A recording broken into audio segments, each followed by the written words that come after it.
cho muối vào. Bao nhiêu? 1 thìa.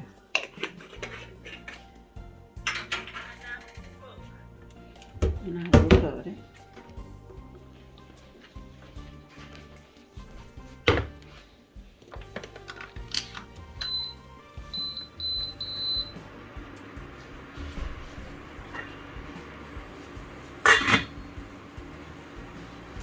Chờ nước sôi.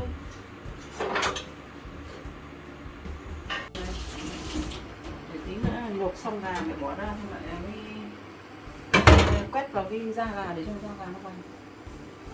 Thì mình cắt cái phở lên thì mình nhìn cái gà nó đẹp.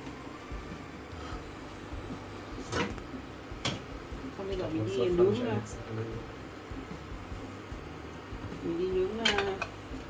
nướng hành này. Đến đây cái gì mẹ? Hả? Curcuma.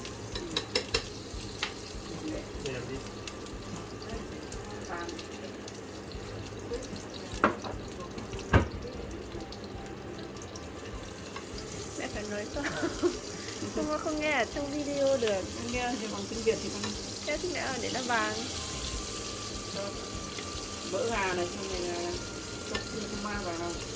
Còn chốc một gà xong thì mình lau khô con gà đi, xong rồi mình quét cái mỡ gà này lên trên mình ra con gà để cho nó vàng, cho nó đẹp. Rồi đi xong mình để yên quả củ. Thấy chưa, cái này nó vàng thế. Phải chỉ con Nam Phi. Đấy, cái này chốc mình quét lên rồi.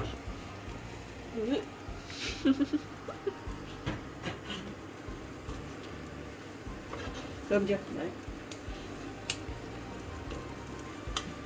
Đã ngửi thấy mùi thơm của gừng và của hành nướng.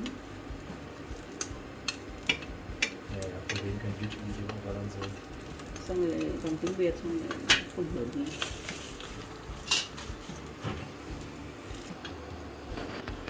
Mình cho mình ra cái này nữa. Sao mà làm ướt? Cái này là sợ nó bụi là rửa.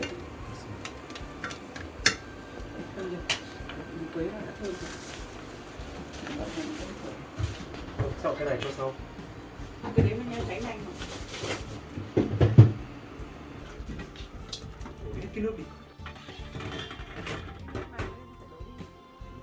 Không, bởi vì nó vừa sôi lên cái nước này nó sôi rồi.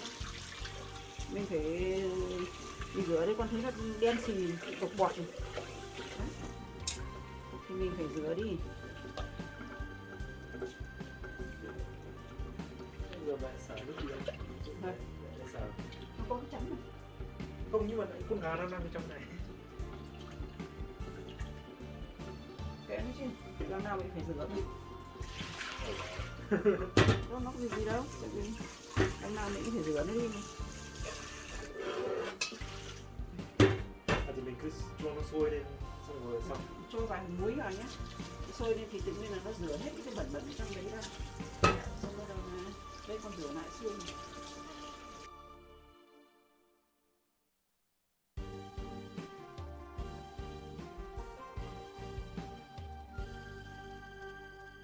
Chắc chỉ còn nửa cân, tại vì có gà rồi con hiểu.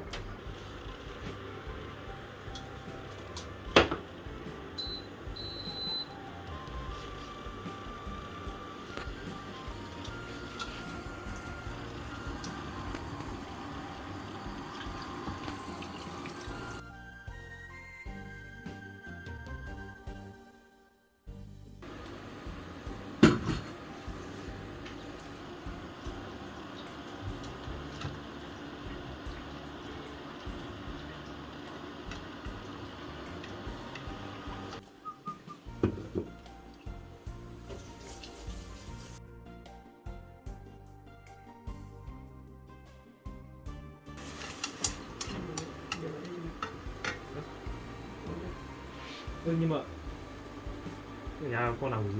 Nhưng mà không có khăn này. Mẹ sẽ cho con. Không chả có nước rồi. Không, nước thì chắc nó màu lung tung. Cái này mẹ phải ấy không chắc. Cái này cái khăn nhìn vậy thôi nhưng mà tại vì nó cái nhựa cái này nó ra. Nhưng mà xong lại giặt sạch xong là mẹ lại cho trong túi bóng lại cất đi rồi nhớ. Đây là cái hạt mùi mẹ rang rồi. Was? Coriander ấy. Coriander, wassersam. Cái này là mẹ cũng để mẹ ướp thịt luôn đấy. Mẹ ướp thịt nướng, gà nướng.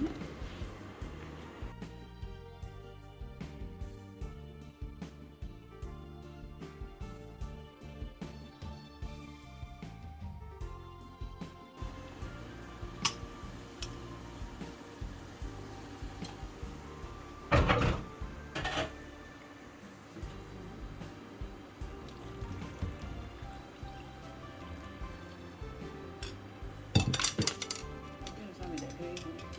Ừ. Ja, local. Bởi vì nếu mà mình đậy vui nhé. Thì nếu mà mẹ cứ dùng cái loại này Odyssey này thì là mình chỉ ngâm nước normal, mình ngâm khoảng 15 phút là mình nó mềm mà mình bỏ nó rổ cho nó ráo nước. Còn nếu mà mua cái bánh phở như của cô gái Hà Nam của Hà Nam ấy, nó dày hơn thì mình phải ngâm lâu hơn. Nhưng mà ngâm xong thì Không luộc.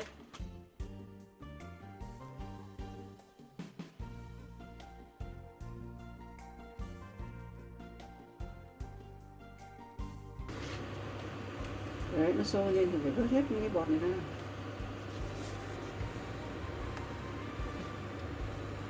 giật lau mùi. Nó ngọt. Được chưa? Dạ. Chứ nước mà nó cứ đục là không nước vào xong Cái này thì lau thì nó thì cái cuộn của nó phải lá thì mình cắt nhỏ đây không? Cái này thì cắt phải là cho để nó nhìn nó đẹp hơn. Nhưng mà mình cho vào nước thì không phải cho vào nước thì cho ngắn một chút xong rồi cho vào nước thì nó cong lên ấy. Nó cong lên xong rồi thì mình để nó bắt phở thì nó ngon đấy.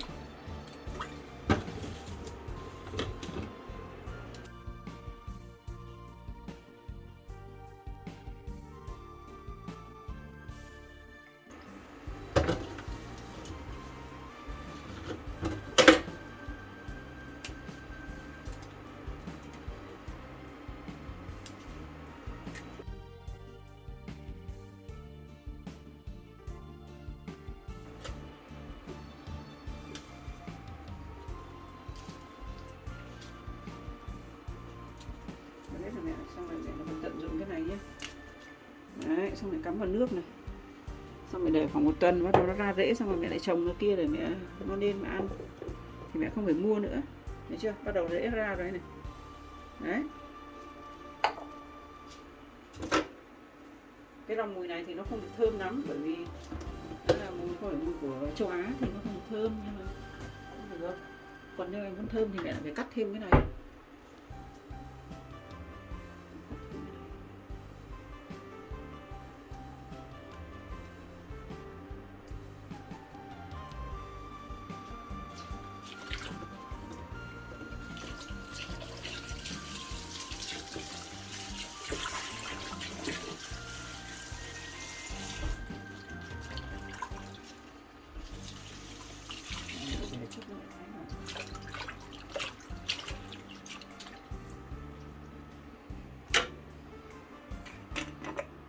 Xem ạ. Muối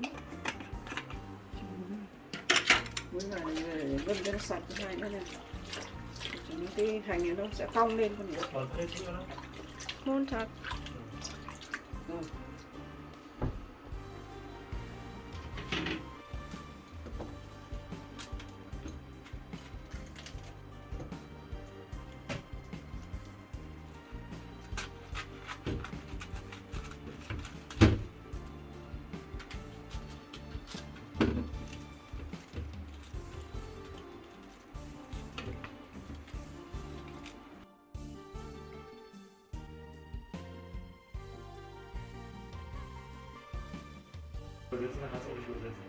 Nhưng con thì mình chỉ cần nướng cái kia lên xong rồi mình cho thêm nữa.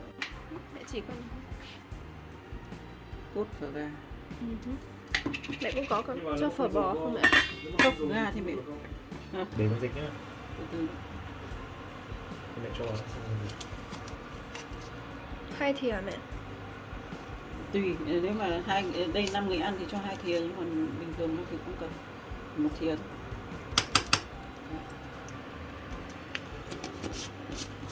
kia addition xong rồi cũng có nước mắm ở trong. Rồi cũng biết nhỉ, có cái Con gà thì khoảng, nếu mà mình luộc 15 phút thì khoảng 30 phút thì 15 phút thì mình chở con gà để cho cái mặt kia nó ấy, xong rồi bị chặt cái mặt kia nó xuống, hiểu không? Nó chín gà. Xong 15 phút nữa là mình vớt ra để cho nó khô đi, xong rồi mình sát đi kia.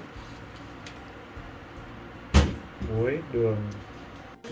Rửa một lần nữa xong rồi Mình cắt ra xong rồi mình ngâm ở trong nước ngâm muối.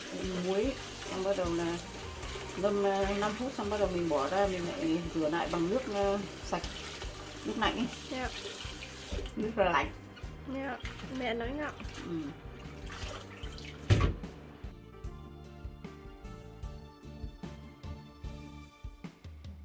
Bánh phở dần mềm nhé.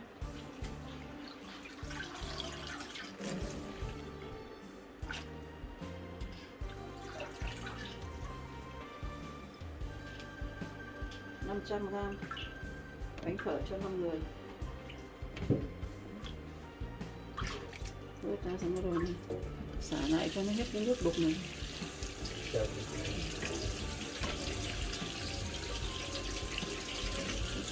Để cho nó ráo nước thôi. Cái này đúng không? Cái Bây giờ vừa vớt được cái bột. ừ. Có tưởng ra cho ra rồi. Chưa, vào đấy mới có 15 phút mẹ trở lại. Mẹ trở lại cho nó, Trở lại. tức là úp ngược xuống để cho nó chín đều. Tuyên. Nach 15 Minuten drehen.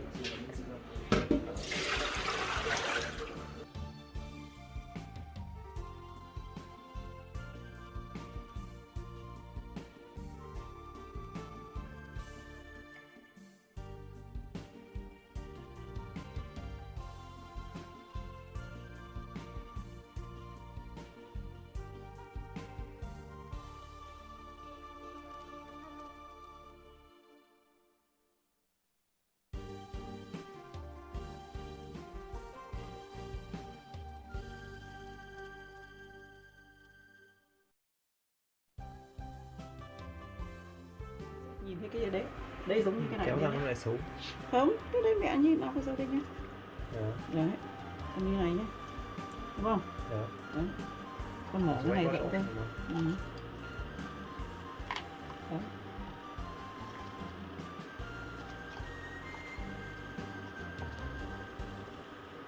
Đấy rồi nó đâu? Đây này, đây, nhìn, con nhìn đi, Đấy. đấy, À, ok. đấy, đúng không? À. Ừ. Bao giờ con cứa này, cưa phần bụng nó nhé. Đấy, cưa phần bụng này này.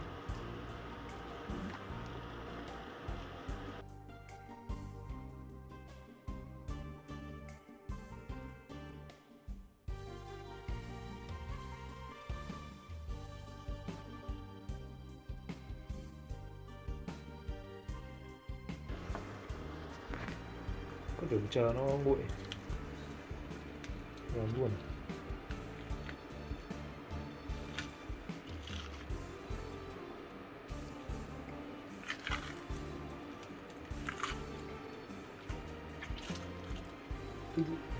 Đây nó rắn đúng không?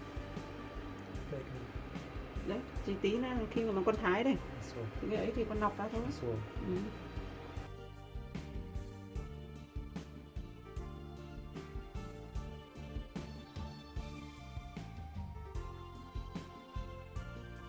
Mình cho vào đây để nó ngọt xương.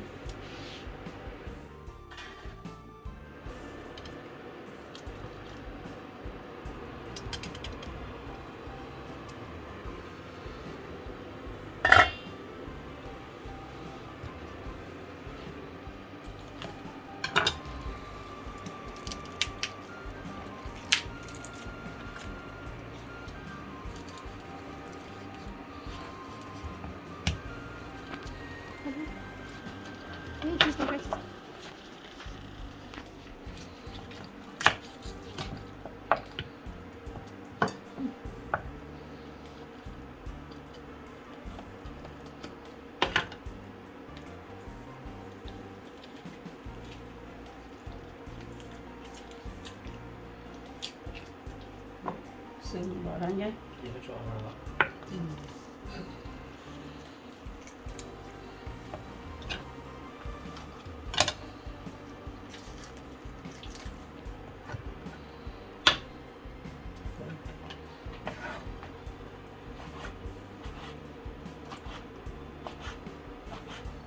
너무 많아.